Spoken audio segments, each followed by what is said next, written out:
இந்தியாவின் எல்லைப் பகுதிகளில் தாக்குதல் நடத்துவதற்காக பாகிஸ்தான் ராணுவம் அதிக அளவில் ட்ரோன்கள் மற்றும் ஏவுகணைகளை பயன்படுத்தி வருகிறது.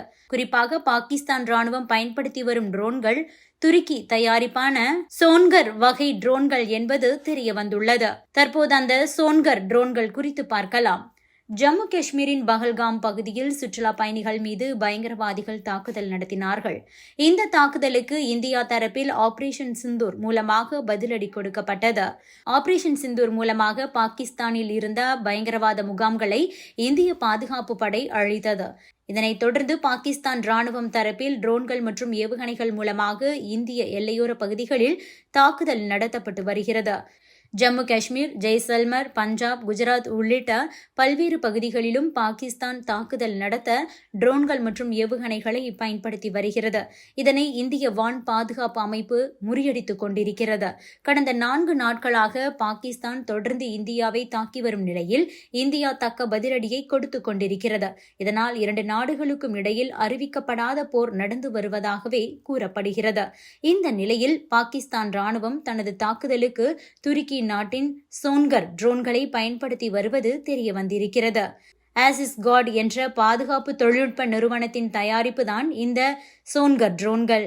2019ஆம் ஆண்டு உருவாக்கப்பட்ட இந்த வகையான ட்ரோன்கள் 2020ஆம் ஆண்டு துருக்கி ஆயுதப்படை வசம் ஒப்படைக்கப்பட்டது. துருக்கி ஆயுதப்படையில் பயன்படுத்தப்பட்ட முதல் வகை ட்ரோன் இதுதான். இந்த வகை ட்ரோன்களால் சிறிய அளவிலான ஏவுகணைகளை கொண்டு செல்ல முடியும். அதேபோல ஆட்டோமேட்டிக் துப்பாக்கியை இயக்கி இலக்குகளை துல்லியமாக தாக்க பயன்படுத்த முடியும். எல்லை பாதுகாப்பு மற்றும் கண்காணிப்பு ஆகியவற்றுக்காக கண்டறியப்பட்ட ட்ரோனை பாகிஸ்தான் தாக்குதலுக்கு பயன்படுத்தி வருகிறது. இரவு நேரத்தில் பயன்படுத்துவதற்காக தெர்மல் இமேஜிங் தொழில்நுட்பம் பொருத்தப்பட்டுள்ளது. அதேபோல ட்ரோன்கள் உடனான தொடர்பு துண்டிக்கப்பட்டாலோ அல்லது பேட்டரி சார்ஜ் முடிவடைந்தாலோ உடனடியாக திரும்பி வரக்கூடிய வகையில் அதில் டெக்னாலஜி வடிவமைக்கப்பட்டிருக்கிறது. அதேபோல இந்த சோன்கர் ட்ரோன்களை 5 கிலோமீட்டர் சுற்றளவிலேயே பயன்படுத்த முடியும் என்று துருக்கி நிறுவனம் கூறியிருக்கிறது. இதனால் பாகிஸ்தான் ராணுவம் இந்த ட்ரோன்களை எல்லைக்கு மிக அருகிலிருந்து இயக்கி இருக்கலாம் என பார்க்கப்படுகிறது. அதேபோல இந்த சோன்கர் ட்ரோன்கள் மூலமாக 2 கையெறி குண்டுகளை வீச முடியும். சுமார் 400 முதல் 450 மீட்டர் வரை இந்த கையெறி குண்டுகளை வீசலாம். கடந்த 2 நாட்களாக இந்த வகையான ட்ரோன்களை தான் பாகிஸ்தான் அதிகமாக பயன்படுத்தி வருகிறது.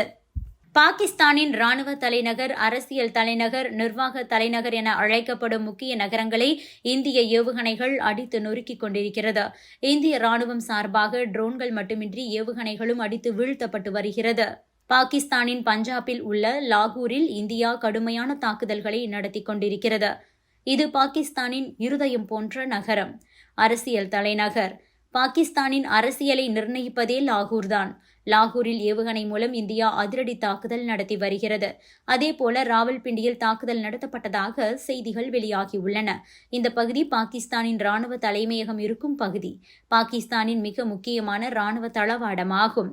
இஸ்லாமாபாத்தில் இந்தியா ஏவுகணை தாக்குதலை நடத்தியுள்ளது. இது பாகிஸ்தானின் தலைநகர். முக்கிய பாகிஸ்தானிய நகரங்களிலெல்லாம் இந்தியா பதிலடி தாக்குதல்களை கொடுத்திருக்கிறது. பாகிஸ்தானில் உள்ள 3 முக்கிய ராணுவ விமான தளங்களிலும் இந்தியா தாக்குதல் நடத்தி வருகிறது. சியால்கோட் மற்றும் நரோவலியில் உள்ள பாகிஸ்தான் நிலைகளிலும் இந்தியா தாக்குதல் நடத்தி உள்ளது. இந்த தாக்குதல்களில் இந்தியா வானிலிருந்து தரைக்கு ஏவும் ஏவுகணைகள் மற்றும் ட்ரோன்களை பயன்படுத்தி உள்ளது. 2 அண்டை நாடுகளுக்கும் இடையே அதிகரித்து வரும் பதட்டங்களுக்கு மத்தியில் வெள்ளிக்கிழமை இரவு ஜம்மு காஷ்மீர் முதல் குஜராத் வரை இந்தியாவில் 26 இடங்களில் பாகிஸ்தான் புதிய ட்ரோன் தாக்குதலை நடத்தியிருக்கிறது. அதை இந்தியாவும் உடனுக்குடன் தடுத்துள்ளது.